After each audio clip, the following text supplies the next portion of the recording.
to a brand new video. In today's video I'm going to be talking about cerebral palsy stereotypes. So you get this with any type of disability or illness.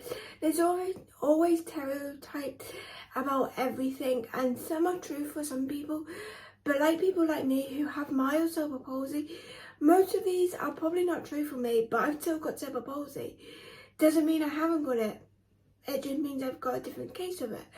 So it's pretty much the worst case scenario or the highest case of disability. Let's just get into this video. Now I will say they do have a little description underlining every little stereotype, explaining this might not happen for everyone, but I'm not going to read that out. I'm going to just say the stereotype and say what I think of it. So the first one is children who have cerebral palsy will be in a wheelchair. Yes, but no. So I was in a wheelchair when I was younger for getting out of breath. I used to get tired very easily, but that could be my cerebral palsy and my epilepsy. It could be a mixture of both, but I don't use a wheelchair now. I rarely used it when I was younger. Like, it was just for when I was tired. So no, that's not for all cases, but there is people out there who are permanently in a wheelchair because of their cerebral palsy, because they have no feeling in their legs. So yes, but no. Now the next one really does my head in, because I get that some people with cerebral palsy cannot talk, but you'll be surprised how many people can actually talk with cerebral palsy. So have a guess. Next one is children. Just want to clarify, this does all say children. I am an adult, but like it just means like cerebral palsy in general. Children with cerebral palsy cannot talk. Now, yes, we have more problem talk, and we have speech development, and some words can be harder to say than others. And yes, there is people out there who have really trouble talking or cannot talk at all. But even the people with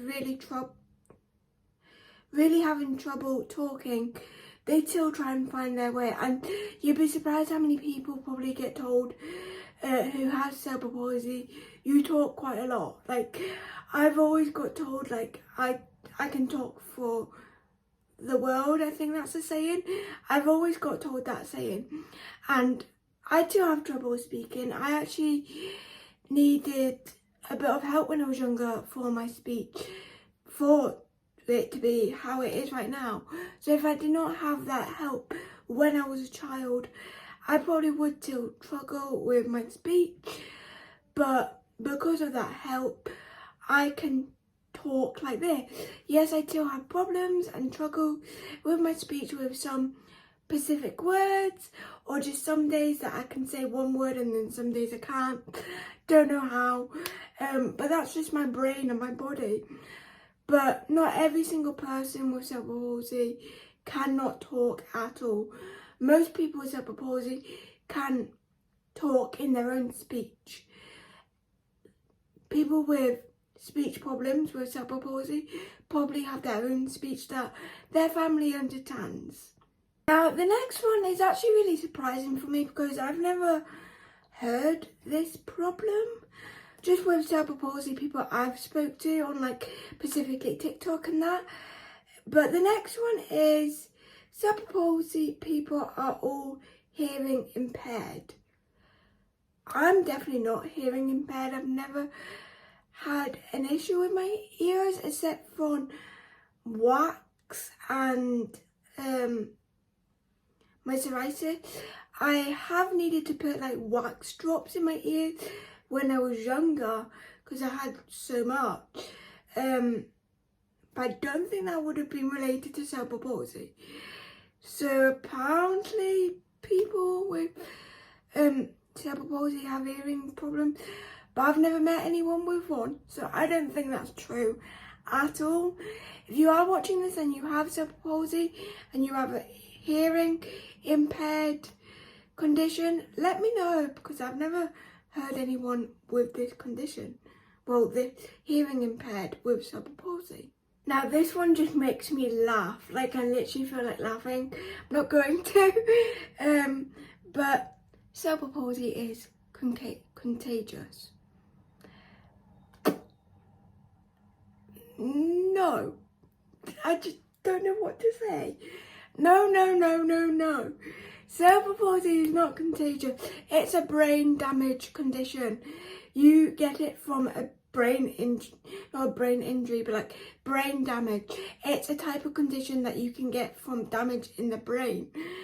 Wherever you got the damage, that does not mean you'll get it if you do have damage in the brain, but it is a type of condition that you can only get by damage in the brain or a stroke. But still, strokes are damage to the brain. It causes a damage to the brain.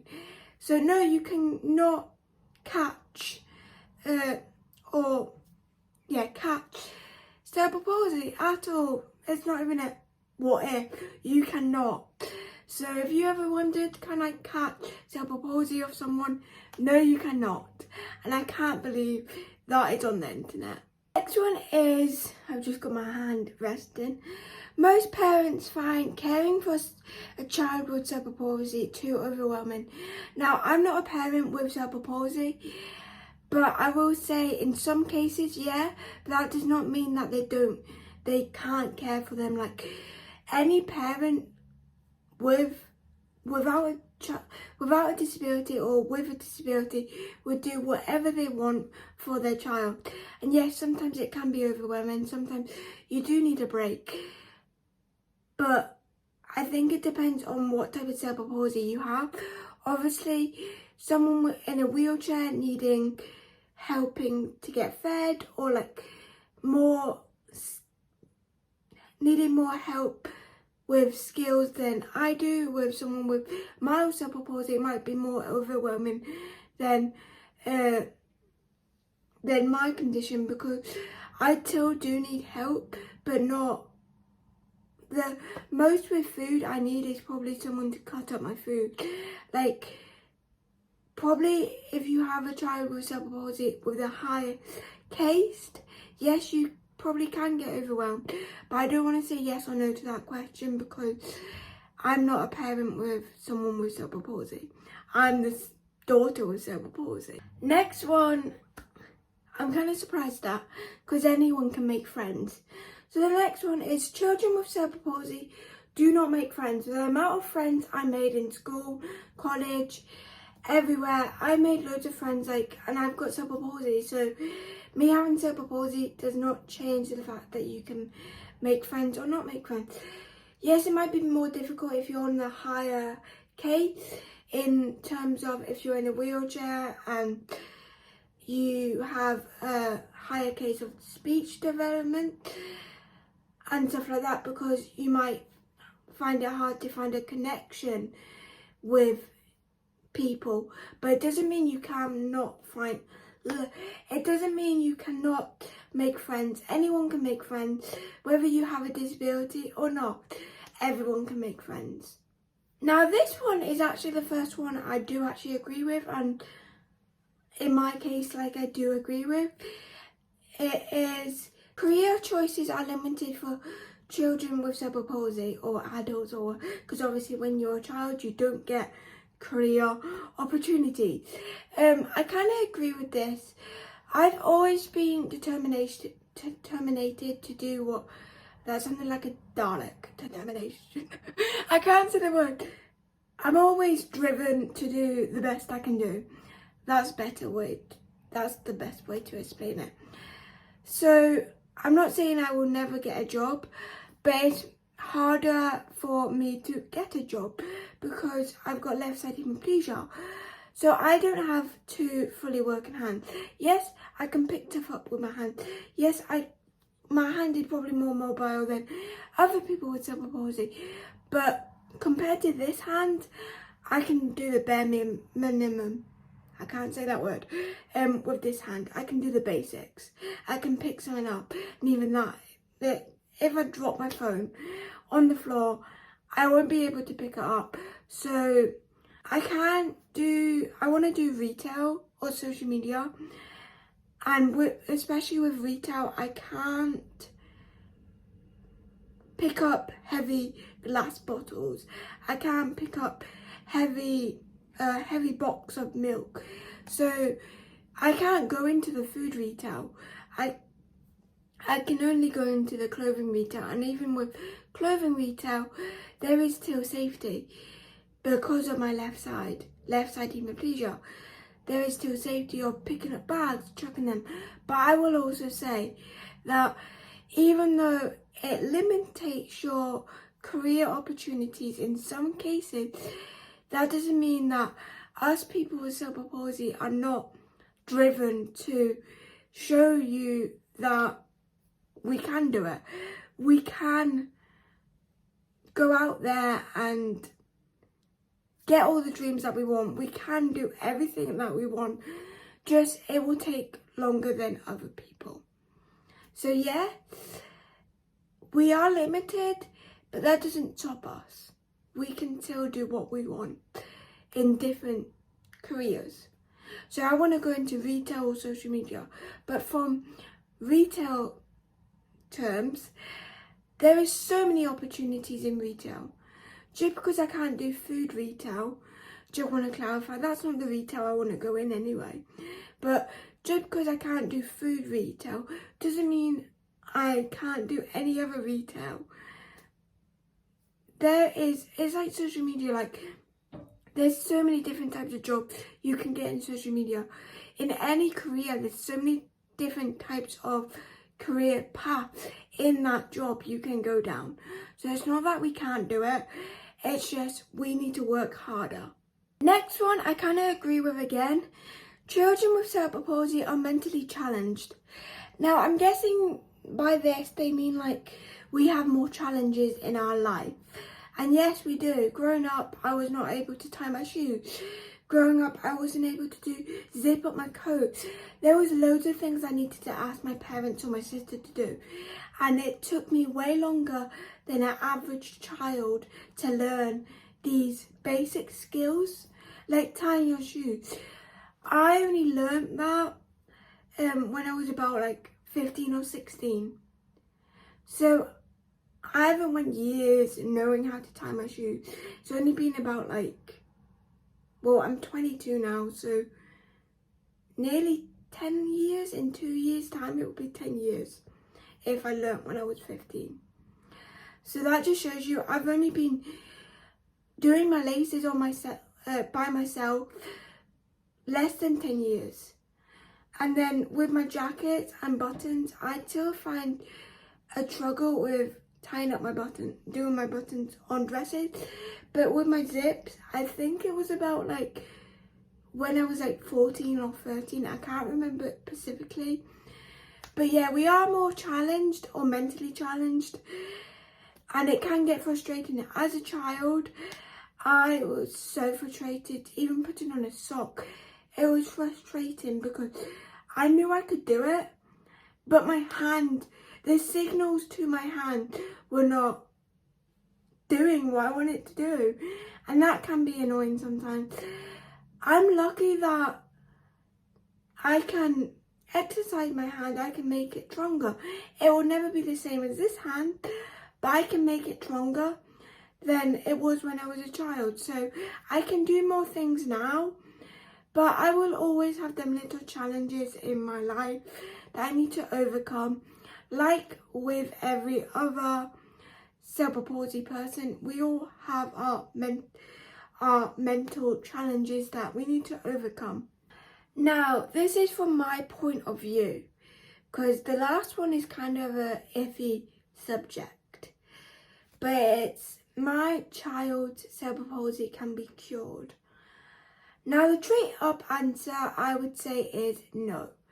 But if you are watching this and you are a dad or a mum or just a parent in general with a cerebral palsy child and you're watching it till this point, don't take that as a negative. Now, it can be helped. So I've got splint, I've got a hand trap, and you can get items to help your child with cerebral palsy.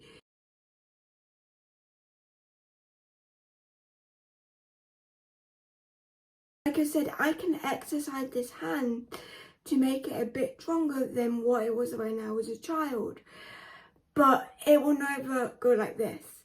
So when you say cured, my left hand will never be like my right hand. I'll always have this. I'll always have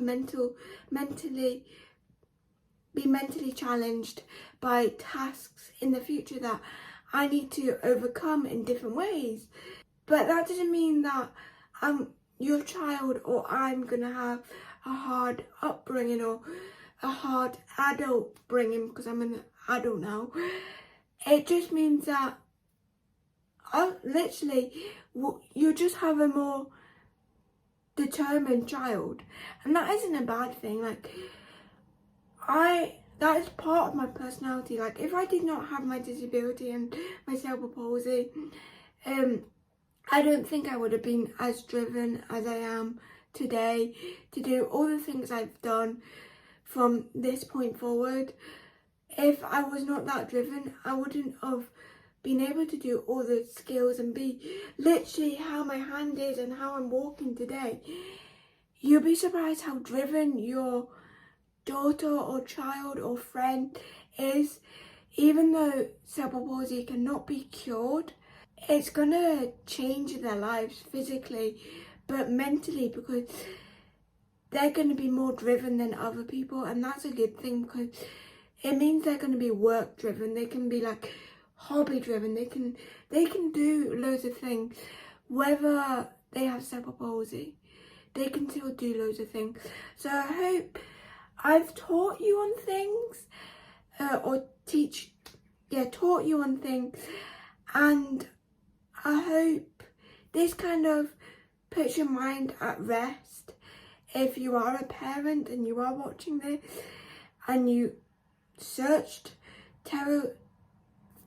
stereotypical types for cerebral palsy, from a cerebral palsy point of view, I've got my mild cerebral palsy, but from a mild cerebral palsy point of view, not all of these stereotypical types, cannot say that word, are all correct. It depends on the type of cerebral palsy you have. But I hope you enjoyed this video and hope you learned something today. Let me know what you thought was actually true, but it's not for all cerebral palsy. Like, the amount of not making friends. Like, everyone can make friends. Doesn't mean just because you've got a disability does not mean you can't make friends. It's so funny but ridiculous. But I will see you with another video next time. Bye. Why did I just do that?